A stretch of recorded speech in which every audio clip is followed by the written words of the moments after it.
चलिए friends start करते हैं। आज हम संविधान के कुछ महत्वपूर्ण इंपॉर्टेंट क्वेश्चन पढ़ेंगे जो एग्जाम में बार बार पूछे जाते हैं। दोस्तों बहुत इंपॉर्टेंट क्वेश्चन है, यहाँ से बार बार क्वेश्चन पूछे जाते हैं, 3 से 4 क्वेश्चन पूछे जाते हैं। इसलिए हमारे चैनल को एक बार आप ज़रूर देखें। हमारे चैनल पर जाके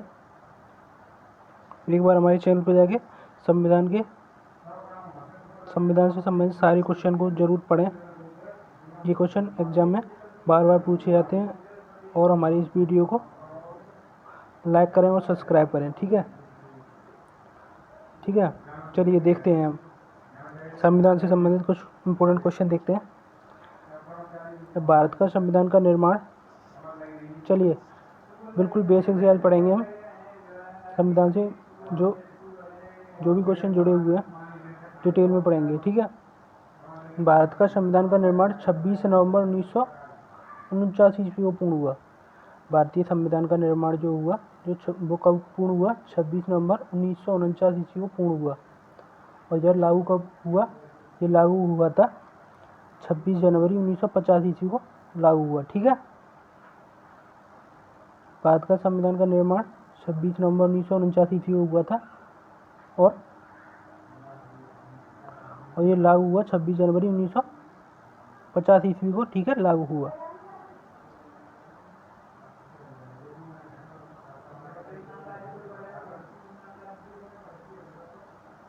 अगला क्वेश्चन है हमारा, भारतीय संविधान विश्व का सबसे बड़ा संविधान है। भारतीय संविधान क्या है? विश्व का सबसे बड़ा संविधान है। इसमें कुल क्या है? 22 भाग हैं। मूल संविधान था, उसमें 395 धाराएं थी और 8 अनुसूचियां थी। इसमें 407 धाराएं तथा 12 अनुसूचियां हैं। तथा कितनी अनुसूचियां हैं यहाँ पे? 12 अनुसूचियां हैं इसमें। ठीक है।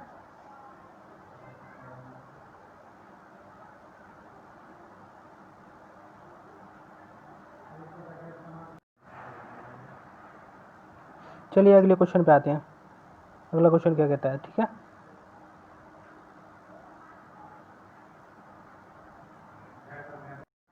चलिए अगले क्वेश्चन पे आते हैं। अगला क्वेश्चन क्या कहता है हमारा?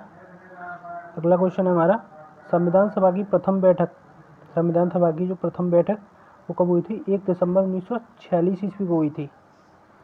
संविधान सभा की प्रथम बैठक कब हुई थी? 1 दिसंबर 1946 ईस्वी को हुई थी। और अगला क्वेश्चन है हमारा, सच्चिदानंद सिन्हा संविधान सभा के अस्थायी अध्यक्ष बने थे और बाद में डॉक्टर राजेंद्र प्रसाद थे, वो क्या बने थे? स्थायी अध्यक्ष बने थे। क्वेश्चन बार बार पूछा जाता है। सच्चिदानंद सिन्हा संविधान सभा के अस्थायी अध्यक्ष बने थे और बाद में डॉक्टर राजेंद्र प्रसाद संविधान सभा के स्थायी अध्यक्ष बने। उसके बाद अगला क्वेश्चन है हमारा, डॉक्टर BR अम्बेडकर संविधान की प्रारूप समिति के अध्यक्ष थे। डॉक्टर BR अम्बेडकर संविधान सभा की प्रारूप समिति के अध्यक्ष थे। इस क्वेश्चन को दोस्तों आप रट लेना, बहुत इंपॉर्टेंट क्वेश्चन है, बार बार एग्जाम में पूछा जाता है। और भारतीय संविधान में मौलिक अधिकारों का प्रावधान, भारतीय संविधान में जो मौलिक अधिकारों का प्रावधान है वो किससे लिया गया है? अमेरिका के संविधान से लिया गया है। ठीक है। नीति निर्देशक सिद्धांतों की व्यवस्था आयरलैंड के सिद्धांत से ली गई है।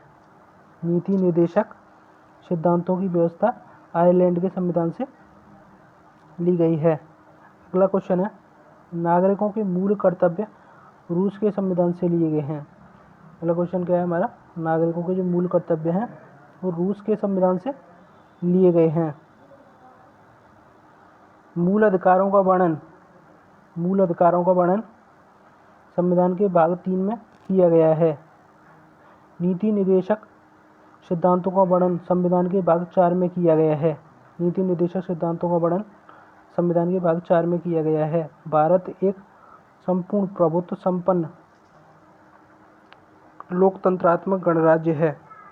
भारत में वयस्क मताधिकार की व्यवस्था को अपनाया गया है। भारतीय नागरिकों को इकहरी नागरिकता प्रदान की गई है। प्रारंभ में भारतीय नागरिकों को 7 मौलिक अधिकार दिए गए थे। वर्तमान में मौलिक अधिकारों की संख्या 6 है। संपत्ति के मूल अधिकार को 44वें संविधान संशोधन द्वारा हटा दिया गया है। मूल अधिकारों का वर्णन धारा 12 से 35 तक किया गया है। 6 प्रकार की स्वतंत्रताओं का वर्णन धारा 19 में किया गया है। अगले क्वेश्चन पे आते हैं। नीति निर्देशक सिद्धांतों का वर्णन धारा 35 से 51 तक किया गया है। नीति निर्देशक सिद्धांतों का वर्णन धारा 35 से 51 तक किया गया है।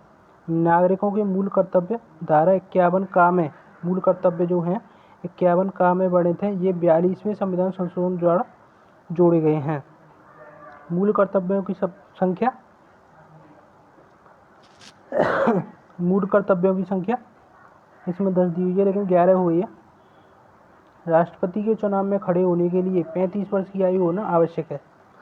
राष्ट्रपति का चुनाव कोई अगर लड़ता है तो उसकी आयु 35 वर्ष होना आवश्यक है। भारत में राष्ट्रपति का निर्वाचन आनुपातिक प्रतिनिधित्व प्रणाली द्वारा एकल संक्रमणीय पद्धति से होता है।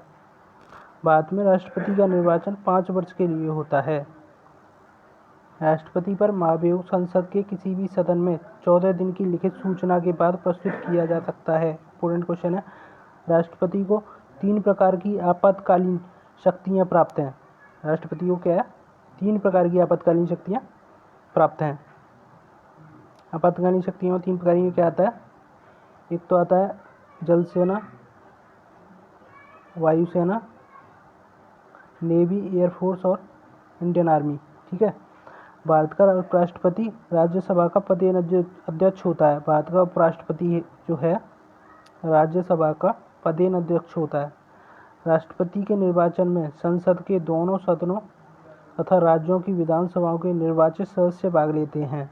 राष्ट्रपति के निर्वाचन में संसद के दोनों सदन यानी कि लोकसभा और राज्यसभा तथा राज्यों की विधानसभाओं के निर्वाचित सदस्य भी भाग लेते हैं।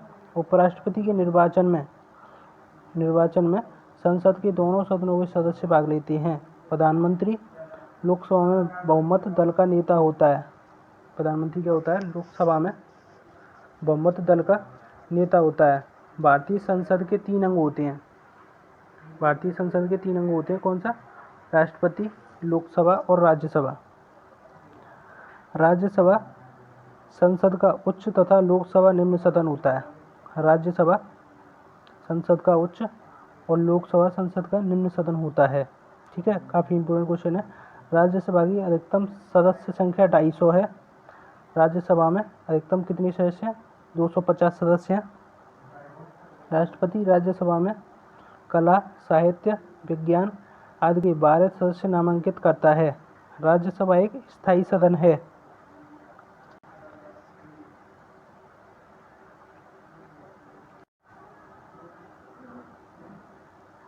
चलिए अगले क्वेश्चन पे आते हैं। राज्यसभा का सदस्य बनने के लिए 30 वर्ष की आयु होना आवश्यक है। राज्यसभा का सदस्य बनने के लिए 30 वर्ष की आयु होना आवश्यक है। राष्ट्रपति लोकसभा में एंग्लो इंडियन समुदाय के 2 सदस्य मनोनीत कर सकता है। लोकसभा का सदस्य बनने के लिए 25 वर्ष की आयु होना आवश्यक है। ये दोनों क्वेश्चन काफ़ी इंपॉर्टेंट है। राज्यसभा का सदस्य बनने के लिए 30 वर्ष की आयु होनी चाहिए और लोकसभा का सदस्य बनने के लिए 25 वर्ष की आयु होनी चाहिए और लोकसभा का कार्यकाल 5 वर्ष का होता है। ठीक है। भारत में मंत्रिपरिषद लोकसभा के प्रति उत्तरदायी होता है। संसद के 2 सत्रों के बीच 6 मास का अंतराल नहीं होना चाहिए। संसद के 2 सत्रों के बीच 6 मास का अंतराल नहीं होना चाहिए। संसद का सत्रावसान राष्ट्रपति करता है। धन विधेयक राष्ट्रपति की अनुमति से पेश किया जाता है। धन विधेयक जो होता है वो राष्ट्रपति की अनुमति से पेश किया जाता है। धन विधेयक लोकसभा में ही प्रस्तुत किया जाता है। ये इंपॉर्टेंट क्वेश्चन है। धन विधेयक कहाँ प्रस्तुत किया जाता है? लोकसभा में। राज्य की कार्यपालिका शक्ति का प्रधान राज्यपाल होता है। राज्य की जो कार्यपालिका शक्ति का प्रधान कौन होता है? राज्यपाल होता है। राज्य में यानी कि क्या होता है? राज्यपाल होता है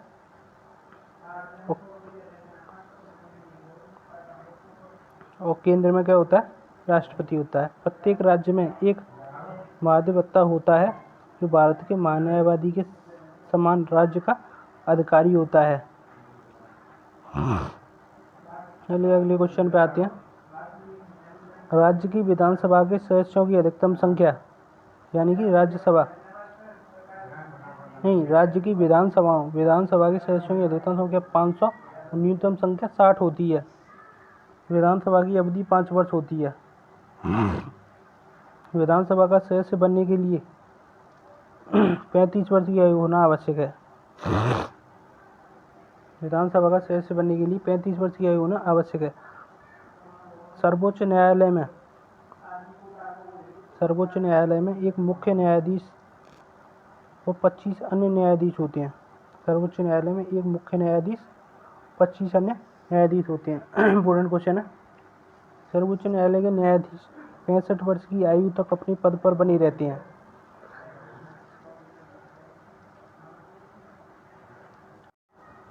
सर्वोच्च न्यायालय में एक मुख्य न्यायाधीश और 25 अन्य न्यायाधीश होते हैं। सर्वोच्च न्यायालय के न्यायाधीश 65 वर्ष की आयु तक अपने पद पर बने रहते हैं। सर्वोच्च न्यायालय के न्यायाधीश की नियुक्ति राष्ट्रपति करता है। उच्च न्यायालयों के न्यायाधीशों की नियुक्ति राष्ट्रपति राज्यपाल के परामर्श से की जाती है।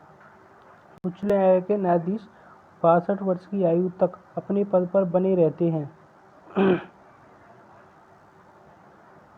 युद्ध, बाह्य आक्रमण और सशस्त्र विद्रोह के कारण आपातकाल धारा 352 के तहत घोषित किया जाता है। राज्य में संवैधानिक विफल होने की अवस्था में आपातकाल धारा 356 के तहत घोषित किया जाता है। आपातकाल धारा 368 संविधान में संशोधन प्रक्रिया से संबंधित है। धारा 370 कश्मीर से संबंधित है। संघ सूची, राज्य सूची और संवर्ती सूची 7वीं अनुसूची में उल्लिखित हैं। 18 राजभाषाओं का विवरण संविधान की 8वीं अनुसूची में है। चलिए दोस्तों, वीडियो समाप्त करते हैं। जय हिंद, जय भारत। वीडियो को ज़्यादा से लोगों तक शेयर करें और लाइक करें और सब्सक्राइब करें चैनल को। ठीक है।